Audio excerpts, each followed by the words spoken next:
भगवान सूर्य नारायण के कथन को हनुमान ने बड़ी दृढ़ता के साथ सुना। सूर्यदेव के चिंतन एवं उनकी चिंता में व्यापक लोकहित के साथ विशिष्ट दैवीय प्रयोजन भी समाविष्ट था। उन्हें ज्ञात था कि भगवान श्री राम की लोक लीला में संपूर्ण सृष्टि का कल्याण है, लेकिन यह लीला तो तभी होगी जब लीला सहचर होंगे। प्रभु के लीला सहचर बनना अति सरल है और अति कठिन भी।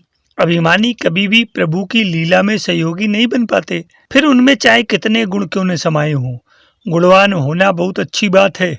गुणों से ही संसार में कीर्ति मिलती है, यश फैलता है। गुणों की अधिकता से कुशलता और सफलता दोनों ही खिंची चली जाती हैं। लेकिन इन गुणों के साथ यदि अभिमान भी हो तो इन सब का दायरा केवल संसार और सांसारिकता तक सिमट जाता है। अभिमान, अहंकार व्यक्ति के व्यक्तित्व और उसके गुणों से ईश्वरीय तत्व को बहिष्कृत कर देता है। अभिमानी एवं अहंकारी व्यक्ति अपने समस्त गुणों, विशेषताओं एवं विभूतियों के बावजूद दैवी प्रयोजनों के लिए अनुकूल व उपयोगी नहीं रह जाता। वानर राज बाली की स्थिति यही थी। वे महान योद्धा, महापराक्रमी व प्रचंड बलशाली थे।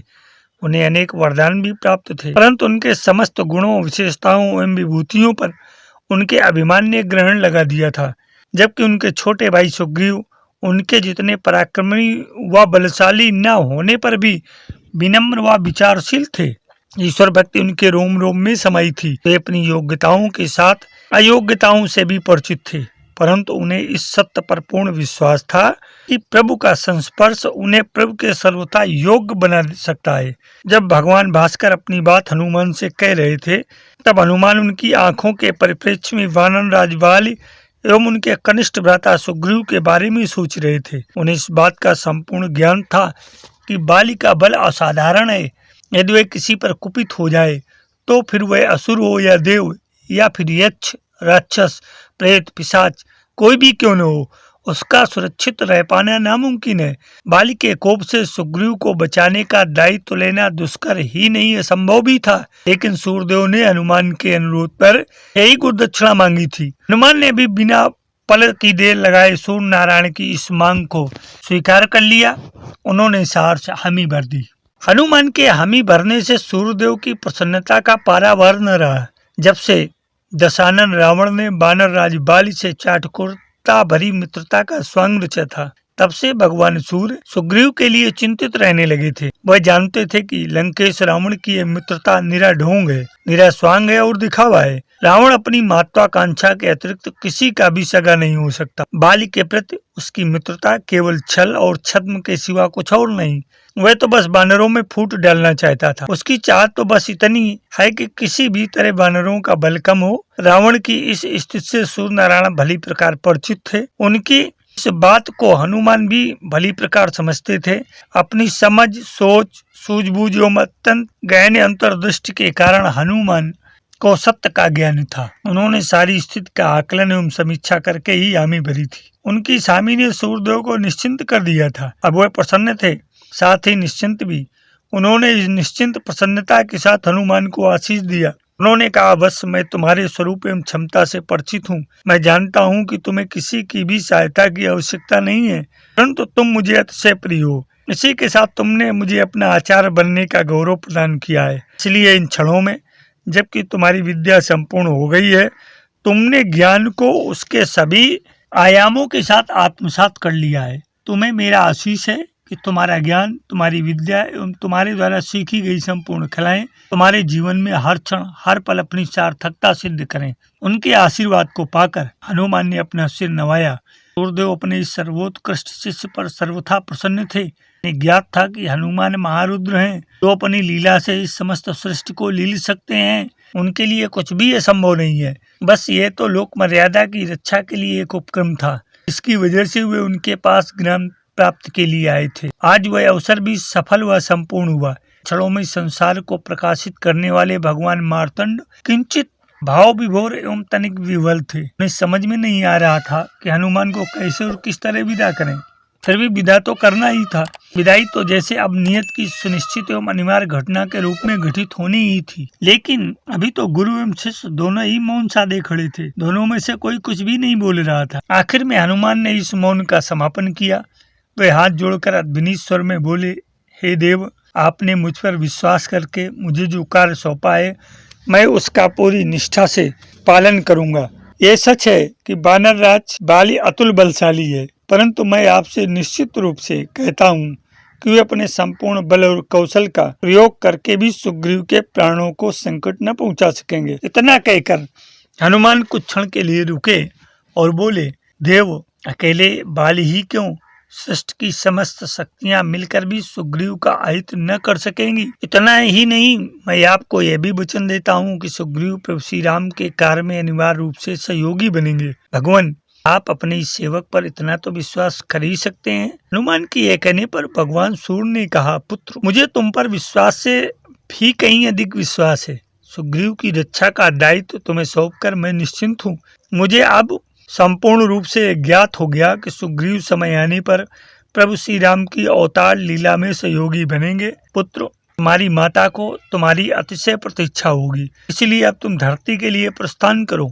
मेरा सानिध्य अनवरत तुम्हारे साथ बना रहेगा। जीवन में तुम्हें सदा ही ऊर्जा व प्रकाश की प्रचुर मात्रा मिलती रहेगी। इसी के साथ मैं तुम्हें अपने आशीष के रूप में अपने तेज का एक विशिष्ट अंश प्रदान करता हूँ। भगवान सूर्य के इस आशीष के प्रति कृतज्ञ होकर हनुमान ने सिर झुकाया और वह उनका स्तवन करने लगे। आदिदेव आदित्य दिवाकर विभूत मिश्र तपन भानु भास्कर ज्योतिर्मय विष्णु विभाकर शंख चक्रधर रत्न हार केयूर मुकुटधर लोक चक्षु लोकेश दुख दारिद्र कष्ट हर सविता देव अनादि सृष्टि जीवन पालन कर पाप ताप हर मंगल कर मंगल विग्रह वर महातेज मार्तंड मनोहर महारोग हर यति सूर्य नारायण जय जय सर्व सुखाकर। हनुमान द्वारा किए गए सूर्य स्तवन की ध्वनि तरंगों में उनके भाव व विचारों की तरंगें भी घुली थी। हनुमान अपने शब्दों के द्वारा भगवान सूर्य को जो अर्पित कर रहे थे वह दरअसल शिष्य की श्रद्धा व प्रज्ञा का अपने गुरु को अर्पण था। आमतौर पर जीवन में प्रतिभा का बड़ा मोल है। प्रतिभा के बलबूते संसार के सभी सुख सौभाग्य मोल लिए जाते हैं। इसी के साथ ये सच भी जुड़ा हुआ है कि प्रतिभा को खरीदकर बदले में सुख सौभाग्य देने वाले लोग प्रतिभावानों से ऐसा कुछ कराते हैं जिससे संसार में दुख और दुर्भाग्य की सृष्टि होती है। मानव जाति का इतिहास इस बात की गवाही देता है। प्रायः प्रतिभाशालियों ने ही संसार के लिए विनाशकारी व विध्वंसक सरंजाम जुटाए हैं। मानव प्रकृति का यह भी एक सच है कि प्रतिभा विनाशक विध्वंसक तभी होती है जब वह श्रद्धा से न जुड़ी हो, उसमें संवेदनशीलता का अभाव हो। संवेदना व श्रद्धा सदा ही प्रतिभा को सदन धर्मी बनाती है। हनुमान की प्रतिभा, उनकी प्रज्ञा अतुलनीय थी, लेकिन उसके हर कण में श्रद्धा व संवेदना घुली हुई थी। यही वजह थी कि हनुमान सर्वथा सृजनशील थे। सदा ही उनके चिंतन में सृष्टि कल्याण, लोक कल्याण की कामना व कल्पना उमगती उफनती रहती थी। इन क्षणों में भी कुछ ऐसा था। गुरुदेव का स्तवन करते हुए वे सोच रहे थे कि कुछ ऐसा हो कि उनके जीवन का हर क्षण, उनकी सामर्थ्य का हर कण लोक हित में अर्पित हो सके, क्योंकि लोक हित में ही प्रभु श्री राम की भक्ति है और प्रभु श्री राम की भक्ति में ही लोकहित समाया है। उन दोनों को कभी अलग अलग नहीं किया जा सकता। हनुमान के अंतर्भाव, उनके मन के स्पंदन सूर्यदेव की अंतश्चेतना का स्पर्श कर रहे थे। इस सुखद स्पर्श ने सूर्यदेव को भौलीन कर दिया। बड़ी देर बाद उन्हें चेत आया और वो बोले, पुत्र, तुम्हारा कल्याण हो। खाली श्री राम भक्ति, उसमें समाहित लोक कल्याण की भावना धरा ही नहीं, लोक लोकांतर में निवास करने वालों के समक्ष अति उच्च व अति उत्तम आदर्श प्रस्तुत करेगी। वे समझ सकेंगे कि जीवन की इससे अधिक सुखद एवं सम्यक परिभाषा नहीं हो सकती। भगवान दिवाकर जो कह रहे थे उसमें उनके अनुभव का सुखकारी यथार्थ था। ये सब कहते हुए उन्हें अतिप्रिय संतोष की अनुभूति हो रही थी। उनकी अनुभूति का सारांश हनुमान में समाहित हो रहा था। हनुमान की रुचि कभी भी प्रशंसा या निंदा में नहीं थी। प्रशंसा हो या निंदा, वे दोनों से स्वयं को अछूता रखते थे। उनका मानना था कि प्रशंसा या निंदा प्रायः ही झूठ होती है, क्योंकि ऐसा करने व कहने वाले लोग प्रायः ही राग व द्वेष से ग्रसित होते हैं। वे जिसकी प्रशंसा करते हैं उसके प्रति कहीं न कहीं उनका राग या स्वार्थ जुड़ा है। इसी तरह जिसकी वे निंदा करते हैं उसके प्रति उनका द्वेष या ईर्ष्या निहित होती है। यही नहीं, जिसकी प्रशंसा या निंदा की जा रही है वह व्यक्ति भी व्यर्थ में ही स्वयं में राग या द्वेष पाल लेता है। प्रशंसक के प्रति वह राग अनुभव करने लगता है और अपने निंदक के प्रति द्वेष भी। लेकिन यहाँ भगवान सूर्य जो भी कह रहे थे उसमें प्रशंसा अथवा निंदा से कहीं ज्यादा गुरु व अपने शिष्य के लिए आशीष था। एक शिखावन थी जो बरबस श्रद्धासिक्त भावनाओं को जन्म दे रही थी। भगवान दिवाकर मन में स्नेहिल भावों को लिए हनुमान से कह रहे थे, पुत्र धरती पर आध्यात्मिक साधना संपन्न व्यक्तित्व तो अनेकों मिल जाते हैं। ब्रह्मर्षि, महर्षि, महामुनि, तपस्वी, योगी, यति अभी भी कई हैं। निस्संदेह ये सभी सम्मान के पात्र हैं। इनके होने से धरती का वातावरण कई अर्थों में शुद्ध व प्रकाशवान बनता है।